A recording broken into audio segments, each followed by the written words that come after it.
morning, dear students, and welcome to this session.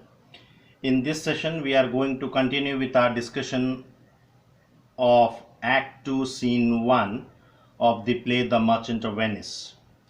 And in this particular class, we are going to do from line number 23 to line number 49, that is till the end of this particular scene. Now, before we begin with today's class, let us recapitulate what we have done so far in this particular scene. Now, in this scene, we come to know that the Prince of Morocco appears in Belmont in order to try his luck in the lottery of casket. Now, being a prince of the tropical region, he is conscious of his dark complexion, and he appeals to Portia not to dislike him because of the color of his skin. Though the Prince of Morocco is a soldier prince, he is boastful in his nature, as he boasts about his red blood, about his courage, valor, and also how he slay the king of Persia and the prince of Turkey. He is boastful of his dark complexion, and he says that even the best ladies, even the most beautiful virgins of his region have expressed their love for him because of his color and complexion. Now, however, Portia tells the Prince of Morocco that she is barred by making a free choice of her husband because of the restrictions which are imposed by her dying father. So her destiny is to be decided by the lottery of the caskets, and whoever chooses the right casket would become the rightful husband of Portia. And with the hidden irony, she tells Prince of Morocco that the Prince of Morocco has as fair a chance of winning in the lottery of casket as any other suitor who has come to Belmont so far. Now, till there we had did in the last class, and today we'll be continuing from this particular point. Now, the Prince of Morocco, he says, even for that I thank you. Therefore, I pray you, lead me to the caskets to try my fortune. By this scimitar that slew the Sophie and a Persian prince that won 3 battles of Sultan Soliman, I would outstare the sternest eyes that look, outbrave the heart most daring on the earth, pluck the young sucking cubs from the she-bear, mock the lion when he roars for prey to win the lady. Now here, the Prince of Morocco expresses his gratitude. He compliments Portia even for saying that the Prince of Morocco stands as high in her estimation as any other suitor who had come to Belmont so far. So for this compliment of Portia, the Prince of Morocco expresses his gratitude to her. And then he tells Portia to lead him to the room where the caskets were kept so that he could try his luck in the lottery of casket. And then, as we know that he is boastful in nature, he continues to boast about his bravery and his courage. He swears by his scimitar. Scimitar is a short curved sword. So he was carrying a short curved sword with him, and being a soldier prince, he swears by that weapon and says that slew the Sophie and a Persian prince, that he has defeated the Sophie, the emperor of Persia, and the Persian prince that won 3 battles against Sultan Suleiman. So he slay the emperor of Persia, and he has also defeated a Persian prince who had defeated Sultan the Magnificent, that is the Turkish Sultan, in 3 different battles. So he is boasting about his courage and bravery. He says that he could outstare the sternest eyes that look. He could outstare means he could look defiantly into the eyes of even the most brave men on this earth. He can outbrave the heart most daring on the earth. He could defy even the most daring heart or the most courageous heart on this particular earth. He says he has the courage to even pluck the young sucking cubs from the she bear. He can challenge a lion when it is hungry and when it is roaring for its prey. And he is ready to do all these things just to win the affection of Portia, to win the hand of Portia in marriage. He says that he could prove his bravery, his courage. He says that he has slain the emperor of Persia and has defeated the Persian prince who won 3 battles against the Turkish Sultan. He can look defiantly into the eyes that are very bold. He could defy even the most daring men on this earth. He can pluck the young sucking cubs from the she bear, and he can even challenge a lion when it is roaring for its prey. And he could do all these things just to win the affection of Portia. But then he sighs. He says, but alas the while. Okay, why alas? He sighs that though he is courageous, though he is brave, but his bravery and courage may not be of any help for him to win the affection of Portia. Why? Because Portia's destiny was to be decided by the lottery of the caskets. And he gives example of Hercules and Lichas. We need to understand that who is Hercules and who is Lichas. Hercules is the Superman of Greek mythology, and Lichas was his servant. Hercules is also known by the name of Alcidas because he was the son of Alcaeus. So here Prince of Morocco says that if Hercules and Lichas were to try their luck in a game of dice, if they happen to play a game of dice, then it is quite possible that the winning throw, the greater throw, the winning throw may by luck come from the weaker hand.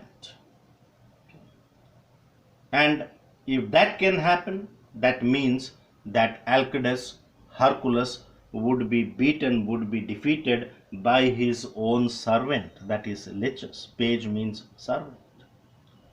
So if Hercules and Lichas were to play a game of dice in order to decide that who is better between them, then it is quite possible that the winning throw may by chance come from the weaker hand, that is come from the hands of Lichas, and in this way Hercules would be defeated by his own servant.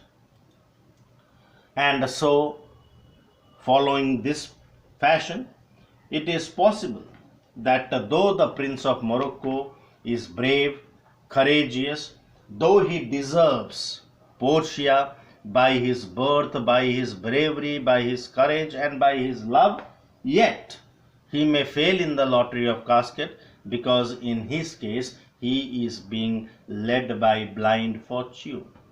Here, fortune is referred to the goddess of fortune. And this goddess of fortune was depicted as blindfolded because this blindfolding of the goddess of fortune is a symbol of the variations in her dispensations of gifts to mankind. She is very irregular in her distribution to give to mankind. That is the reason why there is so much gap between the rich and the poor. Those who have already enough with them, they are blessed with more fortune. So that shows that the goddess of fortune is very irregular in her distribution of gifts. And since Prince of Morocco is being led by goddess of fortune, therefore it is possible that he may lose in the lottery of casket.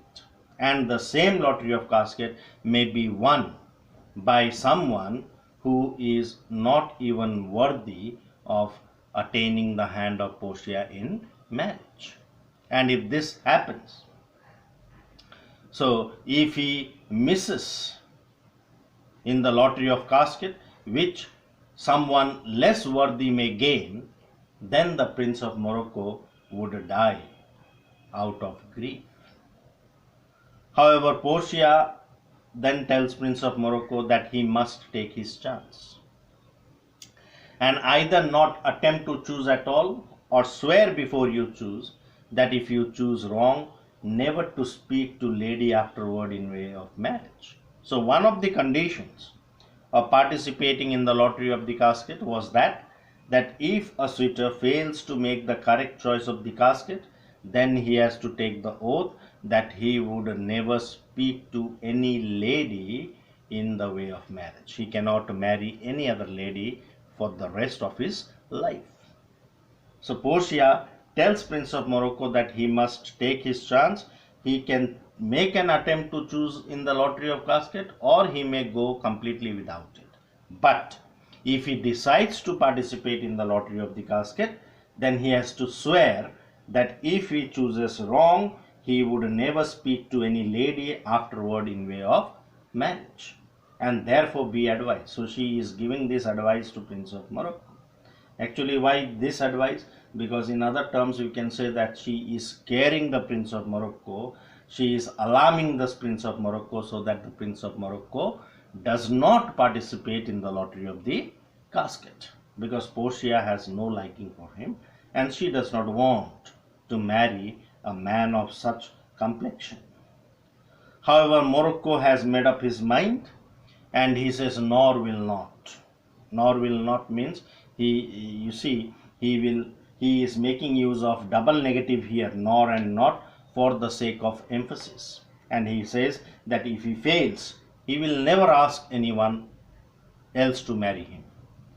And he has made up his mind that he will take part in the lottery of casket. Therefore he tells Portia that come, bring me unto my choice.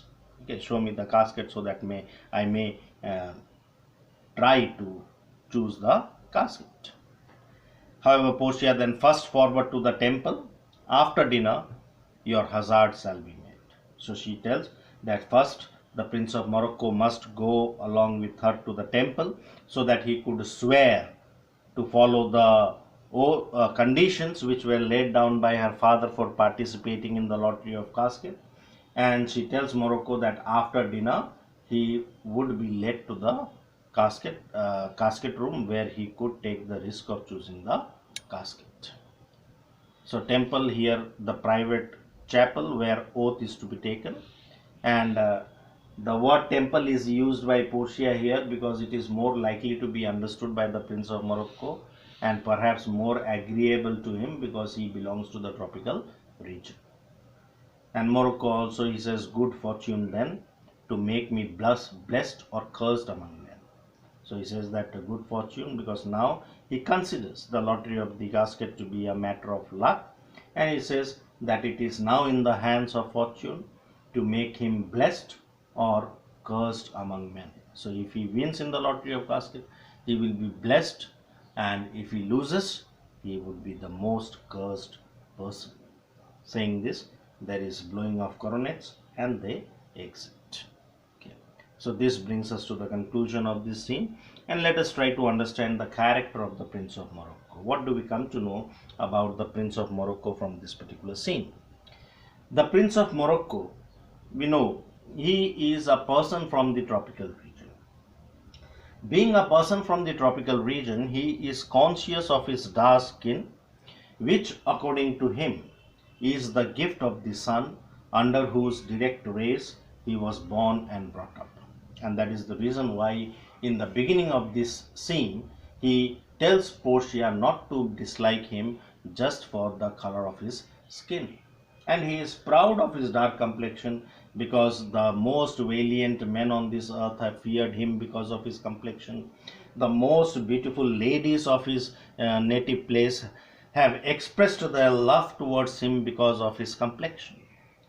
And then the rich poetic verse in which he speaks in very rich poetic verse that suggests that the prince possesses a huge imposing physical appearance. He projects himself as a person who has a huge physical appearance. He considers himself to be a brave man in whose body red blood runs. That is the reason why he challenges to bring any fair and handsome prince born in the northward region and to make incisions in their body in order to prove whose blood is reddest. At the same time, the Prince of Morocco is a very boastful person also. Why? Because he continuously talks about his courage in fighting against wild animals. He has shown his courage in slaying the king of Persia and in defeating thrice the Sultan of Turkey. Though the Prince of Morocco is a soldier prince, the self-opinion of his valor and achievements in an inflated language makes him lose some of our sympathy. We do not have sympathy for the Prince of Morocco. So this is all about the character of the Prince of Morocco. I hope things are clear to you. So we wind up our class with this. Thank you and have a great day ahead.